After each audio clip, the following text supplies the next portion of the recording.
Hello, everyone. My name is Jody Searle. I'm the Vice President of Industry Solutions for Medallia. I joined Medallia a little over 2 years ago. I came from an iconic automotive brand known as Harley-Davidson Motor Company, where I led global customer experience. And I'm delighted today to be joined by Anna from Spade, who is joining us today to talk about how luxury behaviors and luxury just in general as an industry impacts the automotive industry. Thank you, Jody. Very excited also to be here. So my name is Anna Osuna, and my experience comes mostly within retail, both luxury and fashion industries. I started most of my retail career within Louis Vuitton for 14 years, then a little bit of wholesale experience with El Palacio de Hierro, and then moved to Coach, and then most recently with Kate Spade, which both belong to the same Tapestry group. And I'm very excited to be here to speak. Most of my experience is all around customer experience. I'm very passionate about this topic, so very excited to be here today. Great. Thank you so much, Anna.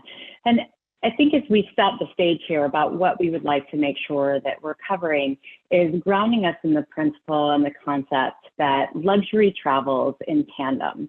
And luxury brands provide exceptional experiences. I think it goes without saying that luxury brands spend a lot of time understanding what their customers want, not only in products, but also in experience. And so as we talk through your experience with retail and then moving into how we would apply that into automotive, it really is talking mostly about that experience and how it transcends different verticals and how it really is experience agnostic. It doesn't matter if a consumer is purchasing a vehicle or a bespoke handbag that is really important to them and to their identity. That luxury idea lends itself to this concept of people understanding that they will get a certain experience when they're working with certain brands. And so luxury and premium retailers have built their brands on that and that loyalty on following this hyper focus on exceptional experiences, whether it's digital, physical, post-sale. So in your experience, Anna, working with brands like Kate Spade and Louis Vuitton, how have you been able to accomplish this and continuously set the bar higher from an experience standpoint? Thank you. That's a great question. And I think as usually the way that most of our customer experience meetings always begin with is just asking ourselves about what are the customer expectations. I think when you have a title such as customer experience, you have to truly keep the customer at the heart of what we do. And I would say the first thing to look at that is to making sure that you understand what are the customer's expectations and how you pair that with what are your brand priorities and what are you trying to convey as a brand, and then how you balance the two. In order to being able to accomplish this, you have to embrace that same customer expectations or feedback that you're getting and finding how you want to address to those, usually as brands and as specific brands, to your point, luxury brands, fashion brands, in which we're very clear about what we're trying to do, what is our statement, what we want to put out there. One of the common mistakes that we can do is talk to ourselves, meaning is all based on our own experiences. So when we are opening ourselves to gathering the customer feedback and how that experience is for them, through their own eyes, that changes the game. So I would say it's a little bit of the mix between what we call in Tapestry, the logic and the magic, and basically is taking the logic of what we're trying to do, what are the business priorities, who we are as a brand, with the magic that the feedback can bring from our customers as to what are their expectations, how are they seeing the experience, and what are the pain points that perhaps we failed to see along the way, thinking about just achieving a particular objective. So I would say that balance between what we're trying to accomplish and the balance between making sure we're embracing what that experience really looks like from the customer perspective and owning it from that perspective. I love that. I love how you talk about starting with the data and then pulling the insights from that data, operationalizing it out. And I love that you talk about the importance of not only listening to what customers are saying, but really identifying those pain points, which I would say also leads to emotion behind the feedback and selection of words. It's particularly important in the automotive industry, even as it is often an emotional experience. You know, you're picking out a vehicle that meets the needs of your lifestyle or your identity or your family or for reliability. Whatever the reason is, it often ties into how someone defines themselves and is a very costly commitment. So what tips would you share for connecting and engaging with customers emotionally to help build that brand loyalty? Again, a terrific question, and specific, I think, when we see the context or where we are today, and perhaps in the past when customer had limited options into not only buying a car or maybe even buying luxury, in which maybe only a few players within the overall market were able to say, this is it, and this is all that you need. Now that we know that our customers have a choice, and also as we know that any buying decision, it doesn't really matter what you're buying. It could be your morning coffee, it could be the car, it could be a house. At the end is going to land on a very emotional decision. On top of that, if your brand statement is about the emotion that you want to convey to your customers, it does bring an extra focus on what that emotion plays within your interaction.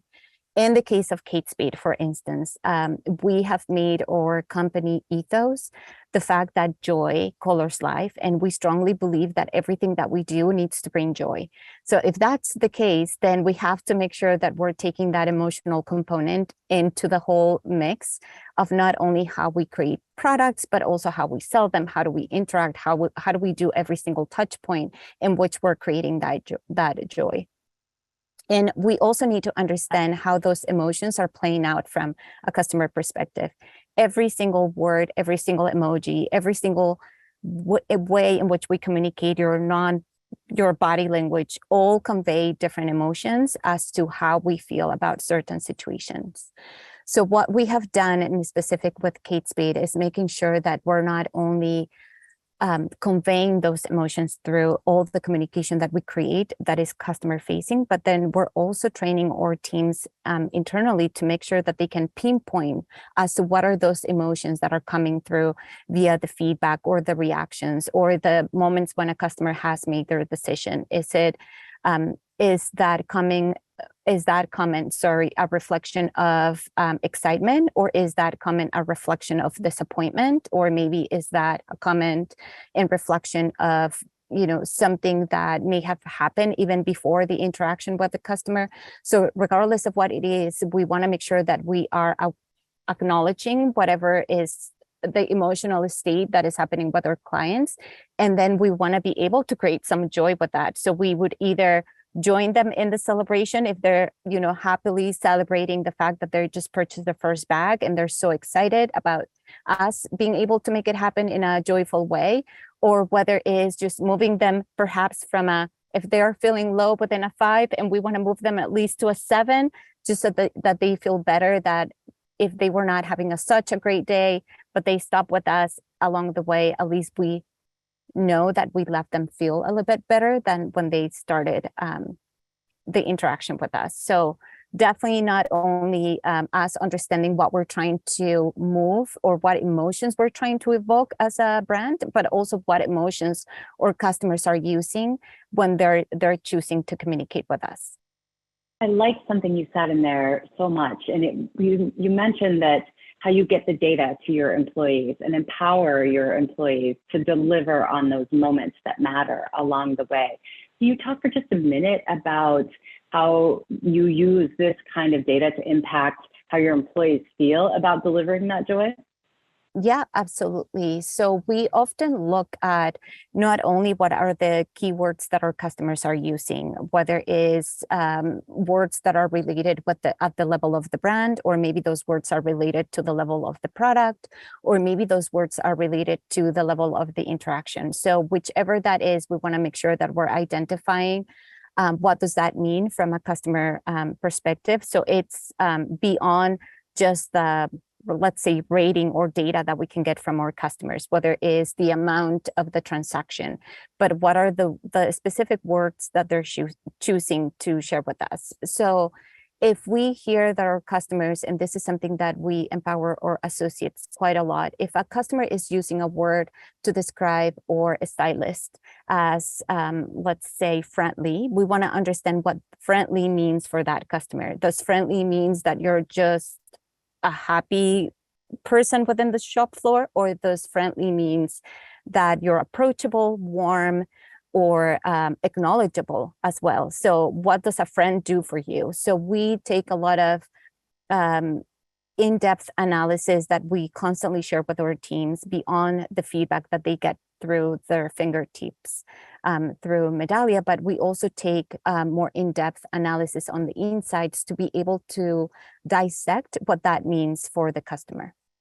I think that it's so great, because it lends me to the next thing that I'd like to talk about, which is, something that you've not said, which I think is really important, is you've not said anything about scores or numbers. What you've talked about is sentiment and emotion and your associate behavior. And so as the last couple of years have unfolded for us, in keeping that in mind, as we're touching on how things have changed in a shopping or a purchasing experience, we've seen some significant trends in the automotive industry as well, whether it's new technology with electric and hybrid vehicles, consumers ordering vehicles directly from an OEM without even going to a dealership.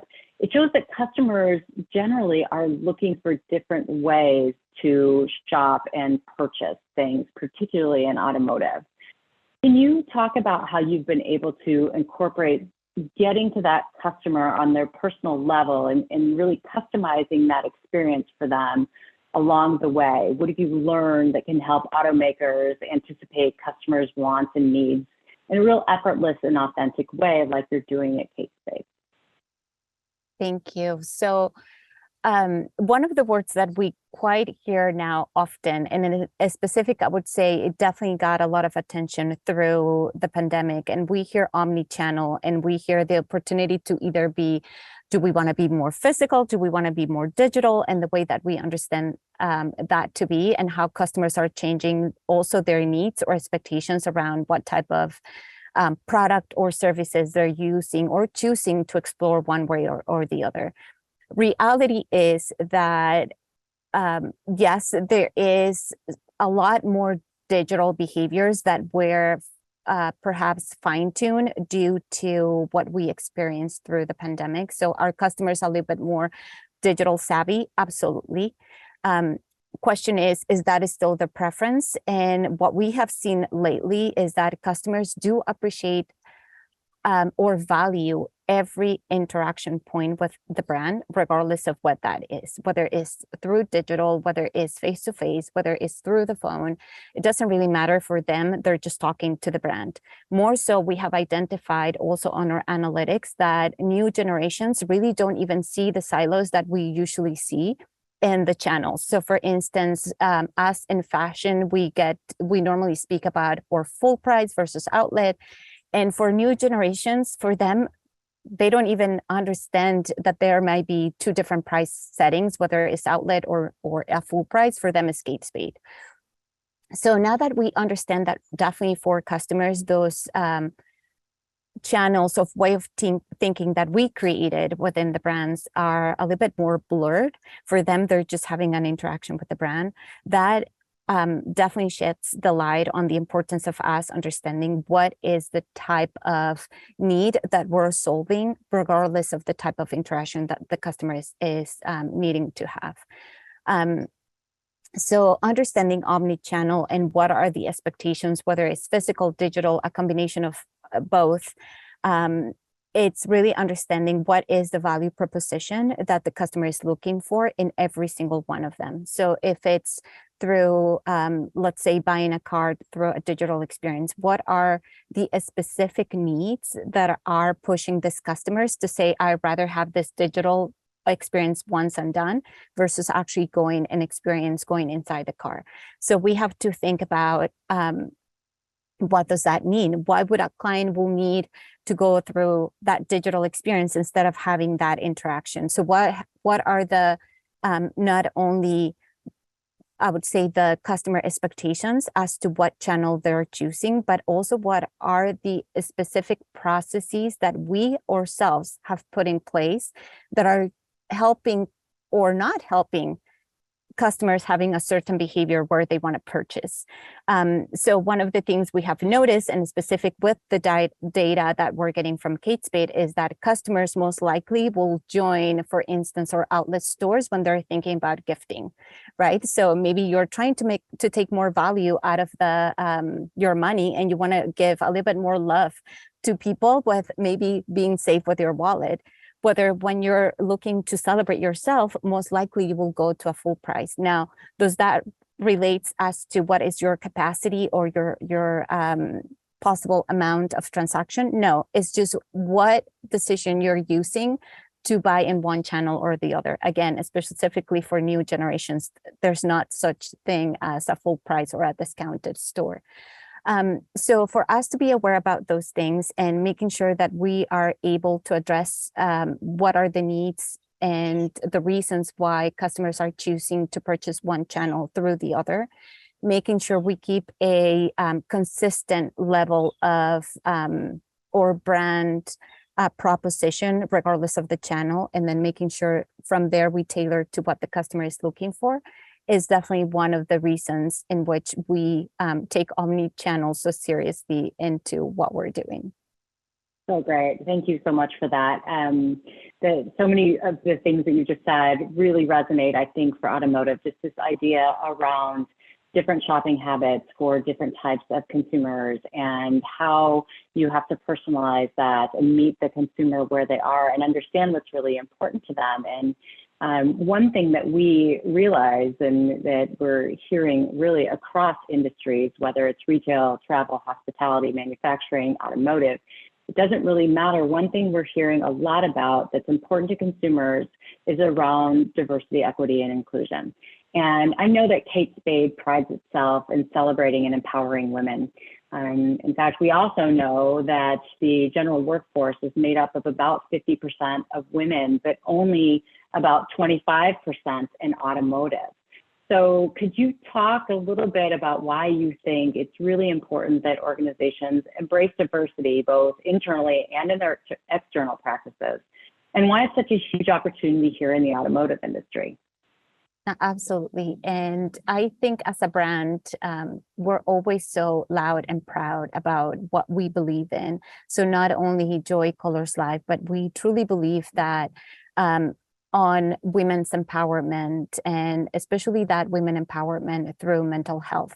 So not only do we want to make sure that we are celebrating our founder in any way possible, but really the way that we're paving the way as to what women empowerment means today. I think when you also look at where our consumer is at today, when you understand that, especially our new consumers that are coming into the with more purchasing power, when you look at Gen Zs, for instance, they are more likely to purchase out of a brand who has a very clear social impact or sustainability or very strong values about how do we support the community. So thinking about how do we want to continue to survive as brands in the future, and understanding that this way of somehow giving back is so important for our customers, we have to be able to be at the level of the expectations of our customers. To your point, it's not a surprise when we see it's still the auto industry falling a little bit behind of what we see from a woman empowerment perspective, but also understanding how can we best tailor to these customers who have in a way been silent for a long time, because most likely also the information that you have, if you take a look at your analytics, you would have to ask yourself how much of the information of the analytics we have actually comes from women or actually comes from the groups that we're not looking into. And I think that's the part when I was talking earlier about not making the mistake of speaking to ourselves. So if we want to tailor or be more inclusive, or making sure that we balance out both the experience regardless of the gender, are we listening to every single gender as to what is their expectations when they're coming and buy a bag? And something that we even push ourselves with at Kate Spade, we can either make easily the same mistake all the way around if we only assume that all of our customers are women. So we have to be making sure that even the way that we speak internally with our teams, we're not just assuming that we're creating products for her.